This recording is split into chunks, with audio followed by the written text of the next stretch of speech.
It's really awkward for me to say hey guys in the beginning of the video because I only have one viewer. But anyways, this is behind the scenes of how I made this corpse bride doll cake. I just filmed myself while I was making it, and this is what I got. So to start off with, I made a Victoria sponge cake, and the recipe will be in the description box. It's just 4 ingredients, I think: butter, sugar, vanilla, eggs, and flour, so 5. I just whipped that together really quick, and again the measurements will be down below. And then I'm preparing my parchment circles for the bottom of my cake pans. This just makes sure that the cake doesn't stick when you take it out. And one thing that surprised me about this cake was that, sorry, I was out of breath. But it used 2 sticks or 1 cup of butter, but it only made enough to fill 1 6-inch cake pan. Like, that is a lot of butter for 1 cake pan. Usually recipes or cake recipes that use 1 cup or 2 sticks of butter make enough batter to fill at least 3 to 4 cake pans. This one only filled 1, so that was shocking to me. But anyways, I put the whole recipe of the batter into this 1 6-inch pan, and here I am just smoothing it out. And because I thought that this recipe was going to be enough to fill all 3 of my cake pans, which were 1 6-inch, 1 4-inch, and 1 4-inch sphere pan, and it didn't, I had to go back and make another batch. So I just repeated that, and I baked it in the oven, all 3 of my pans, at 350 until a toothpick came out clean. So while those were in the oven, I made simple syrup, which is just equal parts sugar and water. And you can boil this mixture in the microwave or on the stove. I did the microwave and just set that aside to cool. I used Swiss meringue buttercream for this cake, and I already have a recipe and video up on my Instagram. And I just added some Oreos to it to make cookies and cream frosting. And this is what I'm going to use to fill the cake in between the layers. And then for the outside, I'm going to use just regular vanilla Swiss meringue buttercream. This is my 4-inch sphere pan, and they finished baking and they cooled for a little bit. So now I'm going to take them out. And this is the 4-inch round cake pan. And usually I would level off my cakes, but for this one, I'm not going to level them.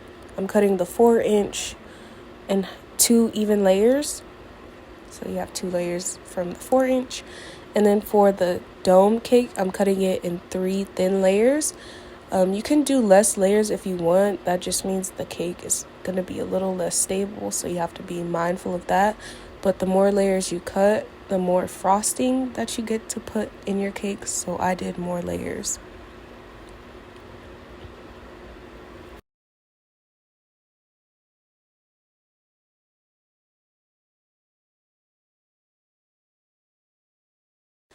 For my 6-inch cake, I cut it in 3 layers. And again, I'm not leveling off the top, so that top is actually going to be a layer in the cake. And then I just, what did I do?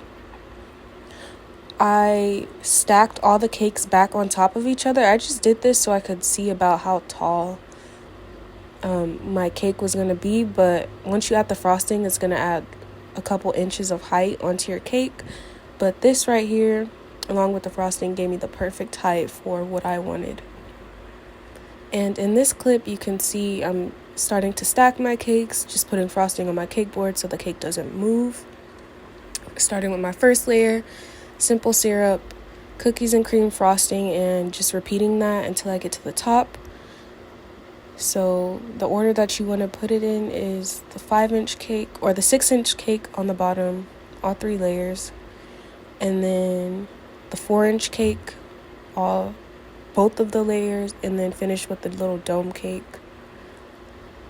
And then I put a dowel in the center of this, just a wooden dowel, and it was a pretty thick dowel. This is because the cake is tall and I don't want it to fall over, so I just stuck that down the middle and then placed it in the refrigerator for at least 30 minutes. You want to do it until the frosting is like really hard, so it doesn't fall over. And if you're a beginner, that makes it a lot easier on you. Just put it in the fridge and don't touch it for an hour.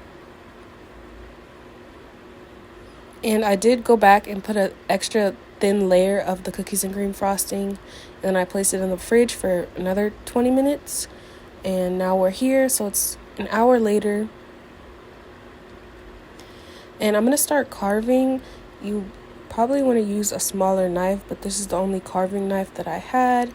And you're just going to carve your cake into like an elongated bell shape, or the shape of a dress. And if you're a beginner and you're carving a cake, my biggest piece of advice to you, because I'm still learning myself, is to take off a little bit at a time. Just take off thin layers of the cake, and make sure that any of the cake that you're taking off, put it in a bowl, because we're going to use that later. And again, just take a little bit off at a time. And we want this to be the shape of like an elongated bell. This is going to be our dress. And I just carved a little, you can see kind of carving it at an angle, and this is the shape that you want it to be. And that's like the elongated bell shape, and you can see that there's a couple gaps. So now we're going to take that leftover cake that we had and mix it with the frosting. And then because I used a 6-inch cake, you're supposed to use a 5-inch cake, a 4-inch cake, and a 4-inch dome cake. I don't have a 5-inch cake pan, so I used a 6-inch, and that put an extra inch of a gap between my cake layers. So there was like some gaps in there, and I'm using the offcuts to kind of fill those in and just make everything nice and smooth. And if you accidentally took too much cake off somewhere, you can use that to fix it. And there you go. This is not for a client. This was just, I wanted to see if I could make the cake, and it was my family was going to eat it. And now you can see that's the shape that you want it to be. Just something like that. And then I placed this in the fridge for like 20 minutes. This has a lot of fridge time, but that just makes it easier for you. Now this is after 20 minutes of being in the fridge. I'm going with my plain vanilla buttercream and doing a crumb coat. And you want to make sure that you don't do your crumb coat or your final coat unless you want to. You don't want to do it with the cookies and cream frosting, because then it will be super lumpy. So I'm just using plain frosting to get a thin, smooth coat around the whole cake.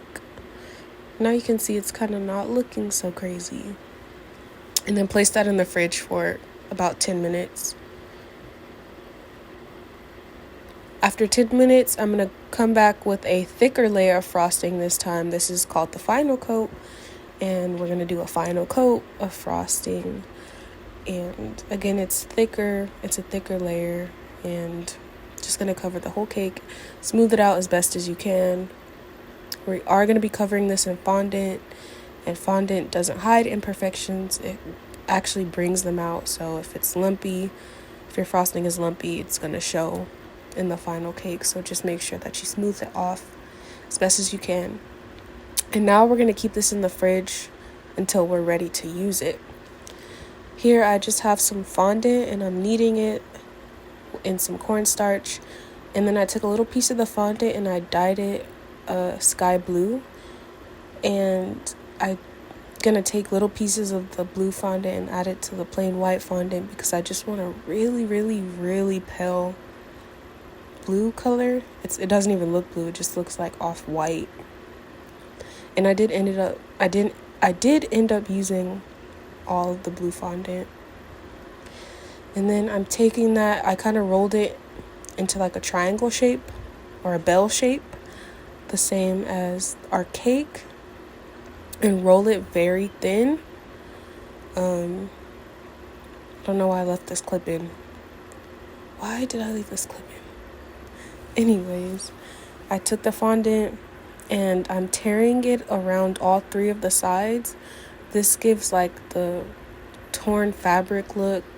So I rolled the fondant out very thin into the shape of the dress. Now I'm tearing the edges off to kind of give that old torn fabric look. And then find the front, the part of the cake that you want to be the front, and that's where we're going to place this piece at.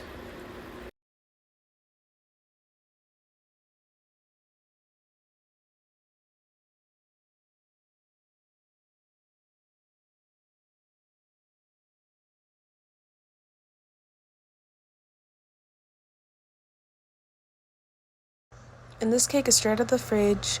I didn't use any water or anything to glue the fondant to the cake. I just kind of adhered it really well and pressed it down to make sure that it didn't fall off and that it stuck to the cake. And this is one of the reasons why you want to make sure your cake is cold and not soft, because we're going to be kind of handling it, so you don't want it to, squish the frosting out or tear or anything. And I don't know what happened to the footage, but while I roll out this second piece of fondant, I'm going to explain to you how I got those creases in the dress. All I used was the back of my pinky, and I very lightly ran the back of my pinky up and down the cake, just anywhere I felt a crease needed to be. And just make sure you do that very lightly, and that's really it. I just used my finger to gently run it up and down the cake to create crease lines. And I'm doing the same thing with the second piece of fondant. I'm rolling it out into that shape, and then I'm tearing the edges off. And I'm going to place this piece where it covers half of the first piece that we put on, and then half of the back. And I'm going to do the same piece with our third piece of fondant. I'll show you that right now, but here I'm just smoothing it out, and that's how I placed it.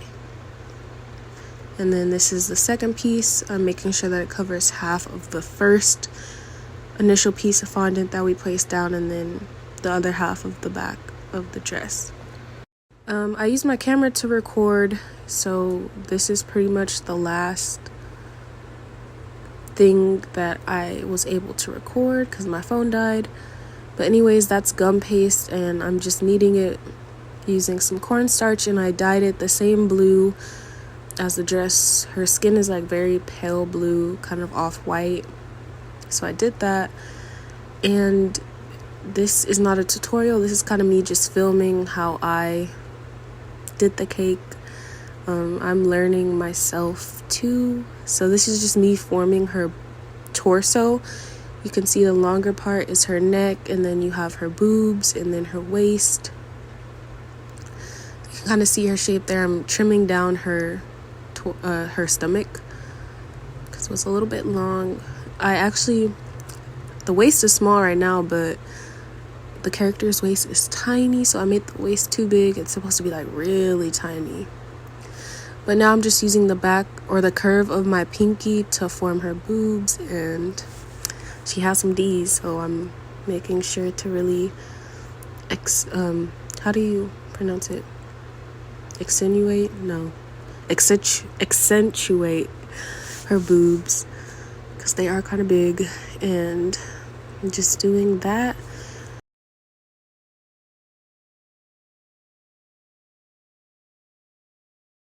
And then here I'm just using my fondant tool to make 3 slits for her ribs. In her wedding dress, it's torn at her ribs, and you can see her bones, so that's why I'm doing that, like you can see here.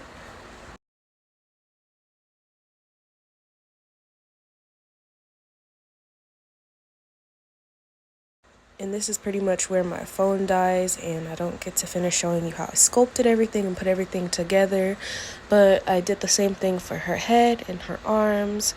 I just sculpted everything. I painted some details on and stuck it together. I do have pictures at the end of the video.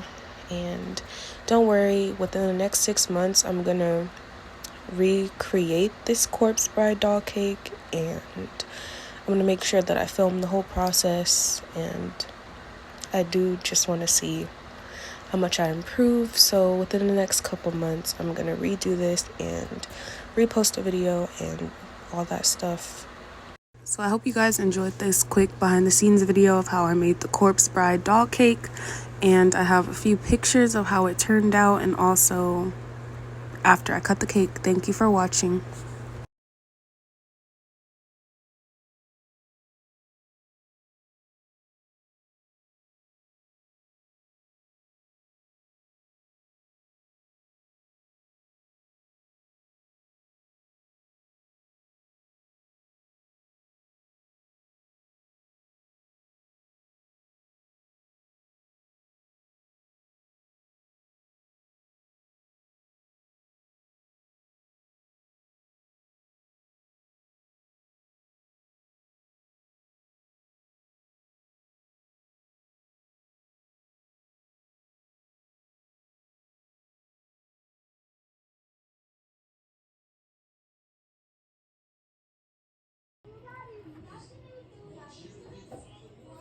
No, she didn't know how to cut it.